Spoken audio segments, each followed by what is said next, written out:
Bonjour, chers frères et sœurs en Christ. Que Dieu vous bénisse. C'est encore votre frère Pierre Malamine Mane. Ravi d'être avec vous. Le Seigneur vous bénisse abondamment. Nous sommes là avec Génération Joël sur notre panel, que ce soit YouTube, que ce soit Facebook. Que Dieu vous bénisse, vous tous qui êtes abonnés. Je conseille vraiment à ce que vous puissiez vous abonner parce que c'est un mouvement de Faya Faya qui va beaucoup vous aider. Donc, les choses intéressantes seront partagées. Donc, n'hésitez pas à vous abonner vraiment pour nous encourager, à vous commenter. Je remercie la famille en Christ, tous ceux qui nous ont soutenus.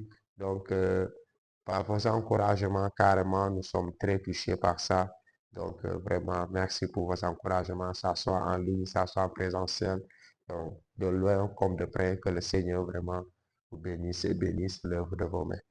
Alors, je suis là pour un peu parler par rapport à Génération Joël, parler aux choses qui nous concernent. Et aujourd'hui, je vais parler des choses du ministère. Pourquoi Génération Joël est un ministère? Pourquoi Génération Joël est un mouvement? Pourquoi donc Génération Joël?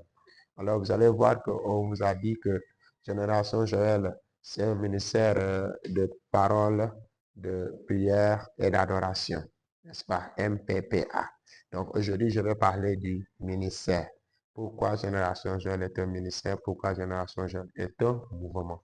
Alors, si nous prenons Joël 2.28, c'est dans Joël 2.28 que nous nous sommes basés pour créer Génération Joël. C'est cette promesse sur laquelle nous nous sommes fondés pour créer Génération Joël. C'est pourquoi il s'appelle Génération Joël, parce qu'on veut que les gens puissent être comme ces gens qui se trouvent dans ce verset, dans Joël 2.28. Alors, on va lire ensemble la parole de Dieu. Il va nous dire ceci. Après cela, je répandrai mon esprit sur toute chair. Vos fils et vos filles prophétiseront. Vos vieillards auront des songes et vos jeunes gens auront des visions. Alors nous voyons ici clairement, c'est une promesse que Dieu dit. Il dit dans le dernier temps, c'est-à-dire après cela, je répandrai mon esprit sur toute chair. Oh, wow, wow. Il dit dans les derniers temps. Et on n'est pas ignorant de savoir que nous sommes dans les derniers temps. Nous sommes presque à la fin du monde. Tout le temps, à tout moment, la fin du monde peut arriver.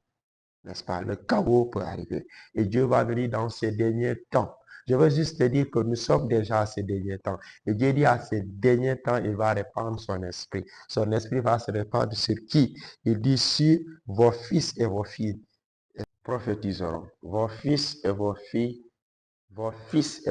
vont prophétiser. Vous écoutez bien. Dans les derniers temps, vos fils et vos filles vont prophétiser.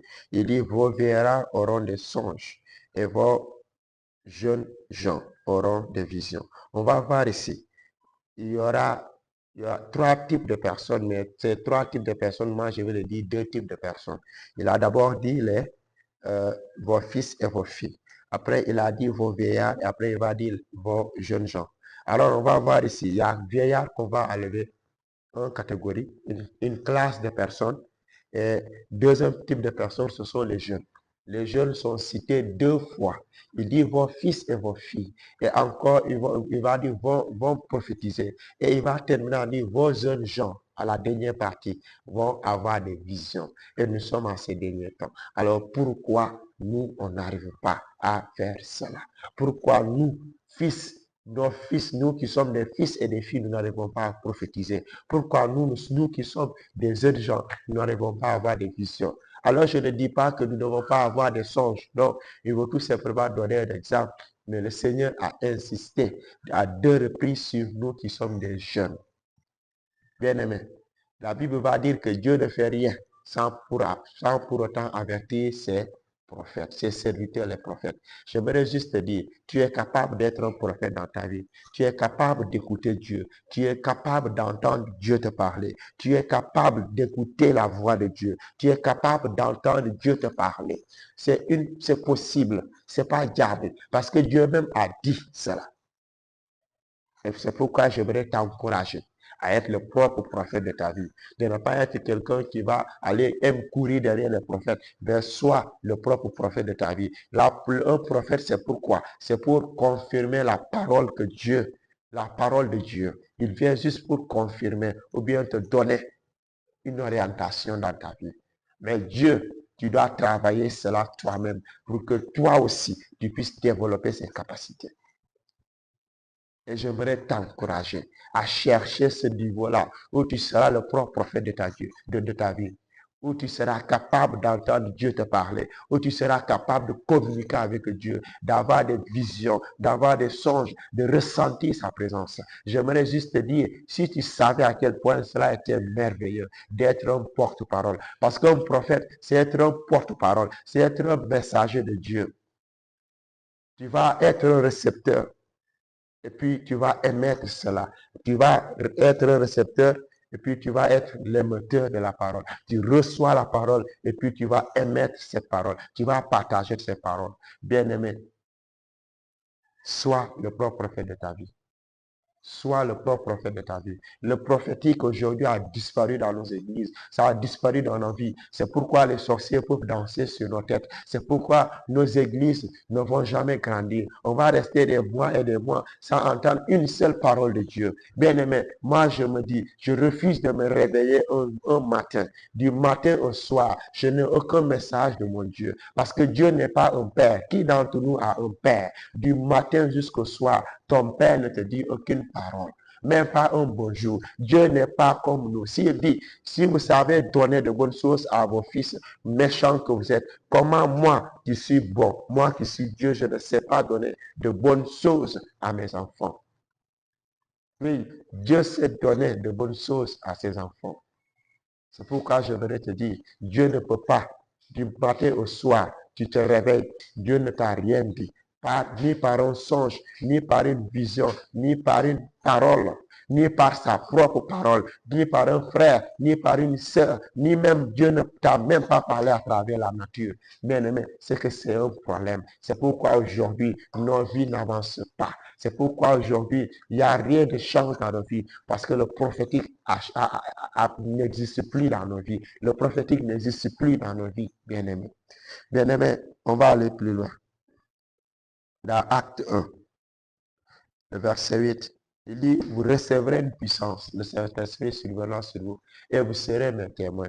Bien-aimé, j'aimerais te dire que tu ne peux pas être témoin de Jésus. Un chrétien, c'est un témoin de Jésus d'abord. Tu ne peux pas être un témoin de Jésus si tu n'as pas reçu le Saint-Esprit. Et le Saint-Esprit, c'est lui qui donne le prophétique. Bien-aimé, on veut amener les gens dans le prophétique. On veut amener les gens dans un niveau où eux-mêmes sont capables d'écouter la voix de Dieu. Je ne dis pas que nous allons ignorer un prophète, non. Parce que les prophètes, ce sont des gens que Dieu a utilisés. Je ne dis pas que tout le monde, je ne minimise pas les prophètes, non. Parce qu'il y a prophète. Il y a prophète de vie et il y a prophète de ministère. Il y a des gens, leur vie, leur appel, Dieu les a créés pour être un prophète de ministère. Eux, c'est leur travail. Leur travail, c'est prophétiser. Mais toi aussi, tu peux prophétiser sans pour autant être un prophète. Mais tu ne peux pas avoir le même niveau qu'un prophète de ministère. Il y a une différence. C'est pourquoi j'aimerais te dire, c'est pas parce que tu prophétises que tu es un prophète de ministère. C'est pourquoi tu peux être prophète, mais tu n'es pas prophète. Tu es prophète, mais tu n'es pas prophète de ministère. Dieu peut te parler, Dieu peut t'envoyer pour délivrer des gens, Dieu peut envoyer pour annoncer des paroles aux gens, mais cela ne veut pas dire que tu es prophète de ministère. Pour être prophète de ministère, il faut avoir cet appel. Et ce sont des gens que nous devons honorer. Un prophète de ministère, c'est quelqu'un que nous devons respecter de toute notre vie. Tu es capable d'entendre Dieu te parler. Tu es capable d'avoir des visions. Aujourd'hui, quand quelqu'un dit, Dieu m'a dit ceci dans nos églises, on dit comment? Bien aimé, même pour entendre Dieu, c'est rare. Et les gens, même quand Dieu même parle à travers quelqu'un, on dit comment Dieu peut lui parler. Bien aimé, nous sommes en un temps où Dieu a promis que son esprit va se manifester. Et il a dit dans le prophétique. C'est vrai, il y aura des miracles, il y aura ainsi de suite. Mais le prophétique est intéressant. Le prophétique est bien. Aujourd'hui, si les gens tombent malades, comme des poulets. Si les gens meurent comme des poulets, c'est parce que le prophétique a disparu dans nos églises. Le prophétique est rare dans nos églises. C'est pourquoi je voudrais juste te dire, encourageons ceux qui ont le don de prophétie. Encourageons ceux qui prophétisent. Encourageons ces gens-là, ces prophètes de ministère.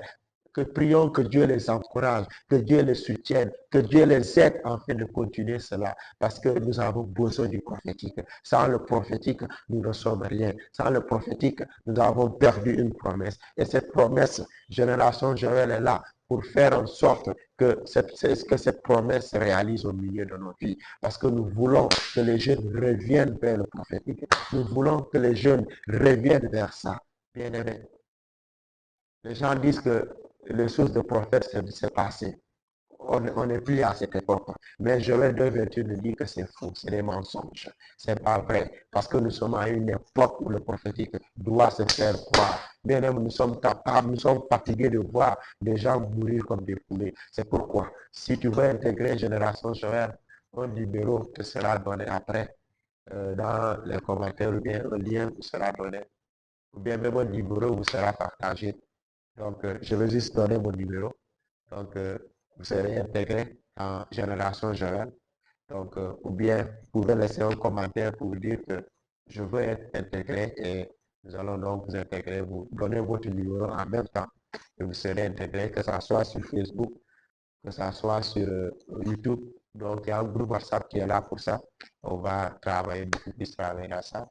Donc, mon numéro, c'est 76 805 81 93. 76 805 81 93. 805 81 93. Que Dieu vous bénisse et que le prophétique déborde dans la vie de tout un chacun. Amen.